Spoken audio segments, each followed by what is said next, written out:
हलवाई को सारा सामान तो दे दिया है ना। अक्षय की शादी में कोई कमी नहीं रहनी चाहिए। आखिर सबसे छोटा भाई है तुम सबका। हाँ माँ, आप चिंता मत करो, मैं पूरा ध्यान रखूंगा। मंगल बेटा, तूने तो कहा था कि फूल का ऑर्डर दे दिया है, यहाँ तो फूल पहुँचे ही नहीं। अब क्या बहू की विदाई के बाद फूल आएंगे? माँ, मैंने अभी बात की है फूल वाले से, वो रास्ते में ही है। आप किशोर भैया से क्यों नहीं कहती कुछ करने को? किशोर पहले ही मेरे बताए काम कर रहा है। पास के सभी रिश्तेदारों और मोहल्ले वालों को कार्ड वही तो देकर आया था।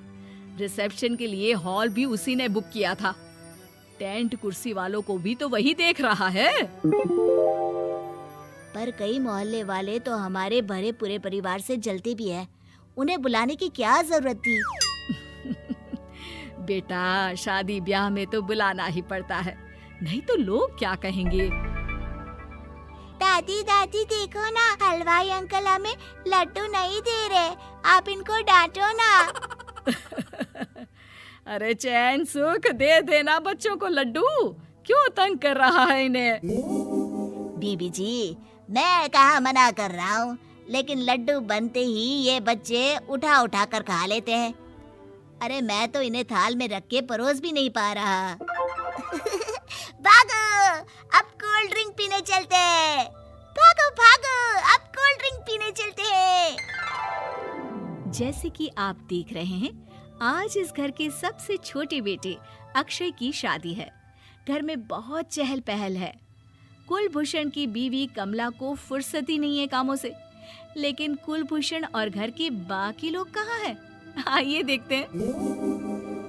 अजी, आप यहाँ आराम से बैठकर गाने सुन रहे हो और घर में अभी तक इतने काम बचे हैं करने को। अरे भाई, मेरे सबसे छोटे बेटे की शादी है, इसके बाद तो मैं अब चिंता मुक्त हो ही जाऊंगा। और फिर घर में तुम हो, बेटे बहुएं हैं, तुम लोगों के होते हुए मैं क्यों काम करूं? मैं तो शान से बेटे की शादी में जाऊंगा तैयार होकर। अरे ठीक है, अब आप आराम ही कीजिए। एक बार अभिषेक की बीवी आ जाए, फिर मैं भी आराम करूंगी और मेरी चारों बहुएं पूरे घर की जिम्मेदारियां संभाल लेगी। इतना कहकर कमला वापस अपने काम में लग जाती है। बेटा भी, तू अब तक तैयार नहीं हुआ? किससे बात कर रहा है फोन पर? तैयार कैसे हूँ? सैलून जाने से तो आपने मना किया है, क्योंकि मुझे हल्दी लग चुकी है। भाभीयों को देखो, सुबह से पार्लर में है। अक्षय की शादी हो जाती है और नंदिता बहू बनकर घर आ जाती है, लेकिन इस घर की खुशियों को मानो किसी की नजर लग गई थी। नंदिता के आने के बाद आए दिन घर की शांति भंग होती रहती। अपने माँ बाप की इकलौती बेटी को इतने बड़े परिवार की जिम्मेदारियां कहाँ संभालनी थी? अभी देखो ना, मेरे हाथों की मेहंदी भी अभी नहीं उतरी है और तुम्हारी मम्मी ने मुझे घर के कामों में लगा दिया। मैंने सोचा था कि घर की सबसे छोटी बहू होने के कारण मुझे सब पलकों पर बिठा के रखेंगे, पर यहाँ तो पलक झपकने की भी फुर्सत नहीं मिलती। देखो नंदू, शादी के पहले ही मेरे घर वालों ने तुम्हें और तुम्हारे पेरेंट्स को बता दिया था कि मैं जॉइंट फैमिली में रहता हूँ, तो फिर अब ये शिकायत क्यों? और फिर तुमसे पहले मेरी भाभी भी तो आई थी शादी करके, उन्होंने तो कभी कुछ नहीं कहा। नंदिता तब तो चुप हो जाती है, लेकिन ऐसा बहुत दिनों तक नहीं चलता। अरे नंदिता, माँ बाबूजी की दवाई का टाइम हो गया है, उन्हें दवाई दे आओ और उसके बाद सबके लिए नाश्ता बना देना। पर भाभी, मैं तो अभी अपना फेवरेट सीरियल देख रही हूँ, प्लीज मेरी जगह आप कर लो ना ये काम। ठीक है, मैं तेरी जगह माँ बाबूजी को दवाई दे आती हूँ और नाश्ता बना लेती हूँ। तू मेरी जगह पूरे घर की डस्टिंग करके 5 बच्चों को स्कूल के लिए तैयार करके भेज देना और दोपहर का खाना बनाने के बाद कपड़े धोकर सुखा देना। उसके बाद हम दोनों मिलकर बाजार जाकर सब्जी ले आएंगे, फिर डिनर की तैयारी कर लेंगे और उसके बाद बस भाभी, मैं माँ बाबूजी को दवाई देकर सबके लिए नाश्ता बना देती हूँ। ये भगवान, ये कहाँ लाकर फंसा दिया मुझे। मेरे घर में तो गिनती की 8 रोटियां और 2 सब्जी बनती थी और नाश्ता निपट जाता था। यहाँ तो रोटियों का ढेर और सब्जियाँ बड़े बड़े पतीलों में बनानी पड़ती है। नाश्ता बनते बनते लंच का टाइम हो जाता है और लंच बनते बनते डिनर का। अभी मुझ में तुम्हारे पूरे परिवार का नखरा उठाने की और ताकत नहीं बची। मैं ऐसे नहीं रह सकती। अरे तो क्या चाहती हो तुम?